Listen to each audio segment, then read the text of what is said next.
Welcome, everyone. Today, we dive into the fascinating world of MotoGP and explore some of the latest developments that have been making waves in the racing community. Marc Marquez is set to receive a substantial salary from Ducati in the 2025 MotoGP season, surpassing that of his future teammate, Francesco Bagnaia. Marquez's move to the Ducati Lenovo team has become the most talked-about event in the 2025 MotoGP rider transfer market. The big question on everyone's mind is how much Ducati is paying the six-time MotoGP world champion. During his tenure with Honda, Marquez earned a whopping €12 million per season, making him the highest-paid rider at the time. Known as the Baby Alien, Marquez's impressive salary reflected his dominant presence in the sport. However, after leaving Honda, where he had been a key figure since 2013, and moving to Gresini, the specifics of Marquez's salary became shrouded in mystery. Reports suggested that Marquez's earnings at Gresini were significantly lower than his Honda salary. Some sources even claimed that Gresini did not pay Marquez a salary at all, as his personal sponsors provided him with substantial income. According to the latest report by GP Time, Marquez will receive a salary from Ducati that is higher than Bagnaia's. At 31 years old, Marquez is expected to earn the same amount he did with Honda, €12 million per season. This places him back at the top tier of MotoGP salaries. Ducati has also proposed a potential salary increase for Marquez, contingent upon resolving conflicts between his personal sponsors and the factory team. If these issues are sorted out, Marquez could see his salary rise to an impressive €14 million per season. This figure would not only restore his status as the highest-paid rider, but also significantly outpace Bagnaia's salary, which stands at €7 million per season. Should Marquez secure the €14 million salary, he will surpass Yamaha's star rider Fabio Quartararo, who earns €12 million per season. This move would re-establish Marquez as the highest-paid rider in MotoGP, underlining Ducati's commitment to leveraging his talent and marketability. Pecco Bagnaia recently opened up about the significant salary difference between himself and Marc Marquez, admitting that the gap was not entirely surprising. Bagnaia acknowledged Marquez's immense popularity and the considerable flying hours he has accumulated over his career, which naturally contribute to his higher earnings. However, Bagnaia emphasized that despite these factors, Ducati needs to be fair and considerate of the contributions made by all its riders. In recent seasons, Bagnaia has established himself as the main rider for Ducati, consistently delivering outstanding performances and proving his worth on the track. He has shown that he can compete at the same elite level as Marquez, and his efforts have not gone unnoticed by fans and analysts alike. Bagnaia's rise to prominence has been marked by his dedication, skill, and a series of impressive results, which have cemented his position as a top contender in MotoGP. Despite understanding the reasons behind Marquez's higher salary, Bagnaia feels that Ducati should recognize his achievements and ensure that he is compensated fairly. He believes that addressing this disparity is crucial to maintaining team harmony and preventing any potential conflicts. Bagnaia and Marquez have a history of intense rivalries, and tensions could escalate if the issue of fair compensation is not addressed. Bagnaia stressed that he has always given his best to Ducati and expects the team to acknowledge his hard work and success.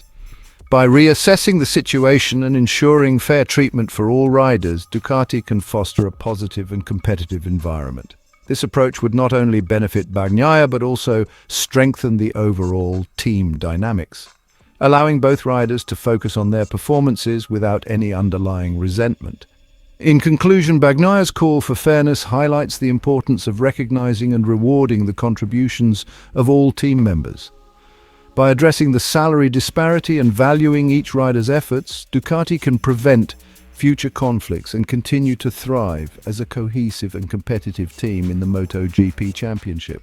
On the other hand, news has surfaced about Marc Marquez previously turning down Ducati's conditional contract offer, and the reason behind it has finally been revealed. This decision is what has often left Ducati struggling to keep up with Marquez's determination. Marc Marquez recently opened up about the reasons behind his decision to reject the initial contract clause offered by Ducati, sparking intrigue among MotoGP fans and insiders. Marquez, who will officially join the Ducati factory team alongside Francesco Bagnaia for the 2025 MotoGP season, shared an interesting backstory leading up to this high-profile move. Initially, Marquez's older brother, Alex, had reportedly suggested that Jorge Martin be given a shot at the Ducati factory team. Ducati had indeed offered Martin a contract clause which stipulated that if Marquez clinched the 2024 MotoGP World Championship, Martin would be automatically promoted to the factory team. However, this promotion came with its own set of costs that Martin would need to bear. Displaying confidence in his abilities, Jorge Martin accepted Ducati's terms. However, Marquez chose not to accept this clause, providing a detailed explanation for his decision. "I feel like I don't have the necessary tools to win the 2024 MotoGP World Championship," Marquez stated. He elaborated that the primary reason for rejecting the clause was his belief that, to secure the championship title, one must have equal machinery on the track. "It's simple. If you want to win on the track, you need to have the same weapon," he said, referring to the disparity between his current bike and those of his competitors. Marquez is currently racing with Gresini Ducati, riding a satellite GP23 spec bike, which is a generation older than the GP24 machines used by Francesco Bagnaia, Enea Bastianini, and Jorge Martin. This difference in equipment is a significant factor in the highly competitive world of MotoGP, making it challenging for Marquez to vie for the championship under such conditions. However, Marquez was quick to point out that the bike's specifications were not the sole reason for his decision. "But that's not the only reason. I've shown that I can be competitive," he asserted, indicating his confidence in his skills despite the older bike. Another crucial factor in Marquez's decision was his reluctance to move between satellite teams. "I've been very clear that I will not move from one satellite team to another," he emphasized. This statement underscores his ambition to secure a factory seat, which he will finally achieve in 2025. Moreover, Marquez highlighted the importance of his long-term sponsors in his decision-making process. "Athletes don't just have contracts. There are also sponsors who have been with me throughout my career," he explained. These sponsors, often large multinational companies, finalize their budgets and commitments well in advance. A multinational company closes its budget in September for the next 2 years and can't wait. "That's impossible," Marquez added, indicating that timing and long-term commitments also played a significant role in his decision. In conclusion, Marquez's rejection of Ducati's initial offer was not a straightforward refusal, but a strategic decision based on a mix of practical considerations and career-long relationships. His move to Ducati's factory team in 2025 marks a new chapter in his illustrious career, promising exciting developments in the world of MotoGP. Keep warming up your engines. See you at the next race.